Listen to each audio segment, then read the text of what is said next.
And then you do that again. And you can kind of see what's coming off of it right there. All right, so we've got our feather. Now, what do we do with it? Hello, welcome to WayPoint Survival. Today, I'm going to show you a 19th century fire trick. Stay tuned. Well, it's that time of year, and spring is almost here, just around the corner, a few days away, and turkeys are out and about, and that means one thing. That means that often you can find turkey feathers, and just where they've been flying around and everything. As a matter of fact, right there we have one. So as you can see, this is a pretty good sized turkey feather, and just exactly what we want for our purpose. All right, so we've got our feather. Now, what do we do with it? Well, there's a couple things. First of all, we need to scrape off any of the membrane that might be on here from where it was into the turkey. So we're going to do this at the table. So to do this, we're going to need our pocket knife, and we can just use the main blade. And basically what we're going to do is we're going to scrape off any of this membrane that's on here. Like I said before, we just need to get that cleaned off. It doesn't have to be perfect, but it needs to be somewhat decent. So I'm going to roll this back here a little bit. And it's probably better to do this on the table. That way it's easier to clean up. And you can kind of see what's coming off of it right there. And that's what we're trying to clean up.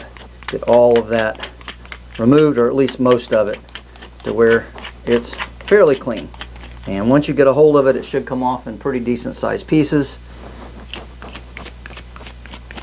You don't want to scrape this too much because we don't want to thin this down terribly. But again, we're trying to get rid of all of that. And that pretty well did it. So you can see now that's nice and clean. And then this can just simply be swept up and tossed outside. It's a natural product, so it's not going to hurt anything. Next thing we need to do is we need to light a candle. We've got some matches in our Super Dux match safe here. So the candle isn't for light. We actually need the wax. All right, now that we have that done, we can continue to process our feather. And before we go too much farther, I just want to take a moment and talk to you about subscribing to the new WayPoint Survival and Prepping 101 newsletter.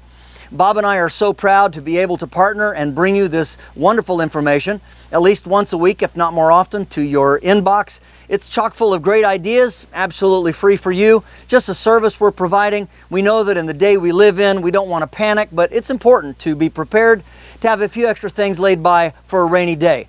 So again, you're going to enjoy reading that. Make sure that you stay subscribed to both WayPoint Survival and Prepping 101. You subscribe to both of them, not either or. So if you get rid of one, you get rid of both of them. And there's just a lot of information that's coming out. We want you to have it. So thank you so much. All right, the next thing we need to do is we need to figure out how far back this vein goes. We got this hollow place until it splits. If you can see that, it becomes double. So we want to cut it off right before that split. So just take the knife and kind of roll it a little bit. And it takes a little while to get this in there. And of course you want your knife sharp. And get that scored good. And just keep working at it. And I'll do that and I'll get back with you. Now once you get that off, you want to take your blade and you want to very carefully trim this. And you want to try not to crack it. You want to try to keep it as intact as possible. This can be cut and whittled with a fairly sharp knife. And you want to try to get that end right there pretty smooth.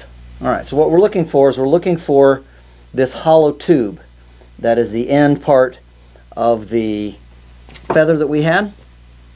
Of course, this is the part that you would use to make a quill pin with. But of course we've cut that off. The next step is we need some small strike anywhere matches.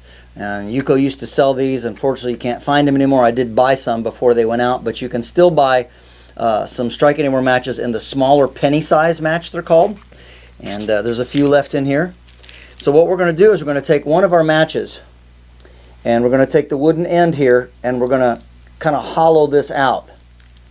Try to ream that out as good as you can get it, because there's a lot of membrane down in there. And then you want to kind of tap it on the table, try to get all that out that you can. All right, next we're going to take our Strike Anywhere match and we're going to put it inside like this, all the way down. And then because we're using the penny matches, we can probably get 2 in there.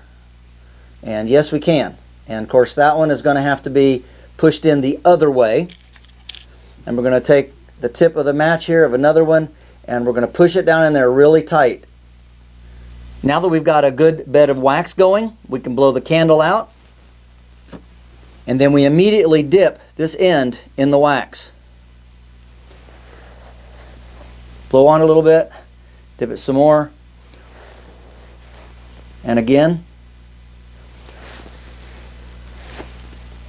And keep doing that until that end is well sealed. And then if there's a hole in this end, you want to do that as well. Now you'll notice that my candle has gone out, so you may need to relight your candle.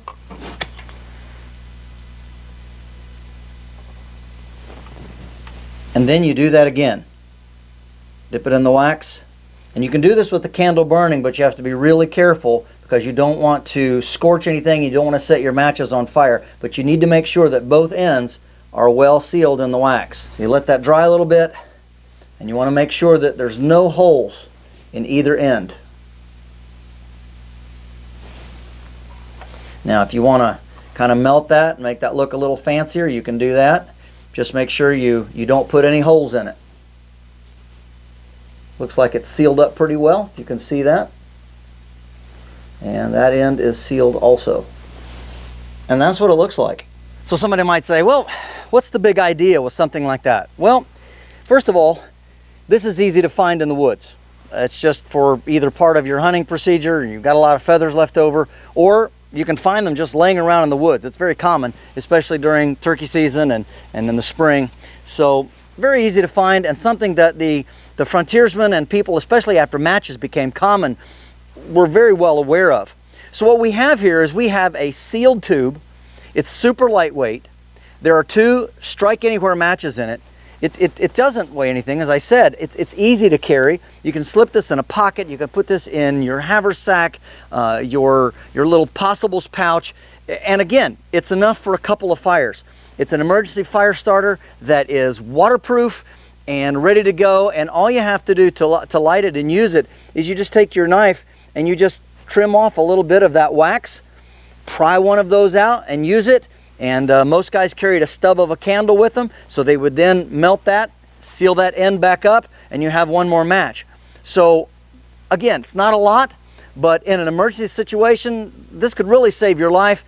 And on top of that, it's a really cool thing to have and carry.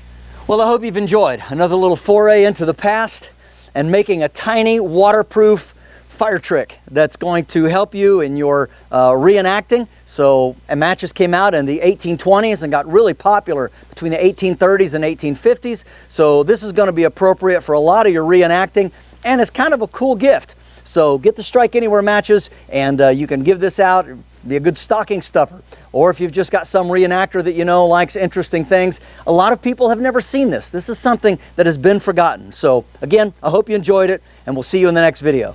This is James Bender for WayPoint Survival. If you like this video, please give it a thumbs up.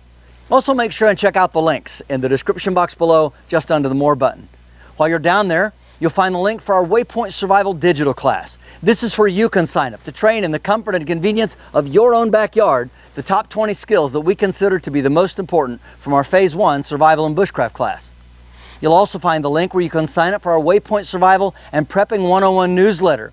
Brand new, just came out last fall, absolutely chock full of great ideas that you're going to want to print out and keep. They're that good, and it's absolutely free to you. Comes to your inbox at least once, if not more often, a week. You'll also find the link where you can sign up for our WayPoint Survival in-person classes, which we teach here at our beautiful training facility in Southern Ohio, and you get to see the log cabin as well. And those classes do start in April, so make sure you check out the dates and sign up for that. We'd love to meet you in person and take you through some of these training courses together. And if you haven't already done so, please subscribe to the channel. We'd really appreciate it. And when you do subscribe, make sure and press that bell button so that you can stay notified of all of our upcoming videos, and we'll talk to you next time.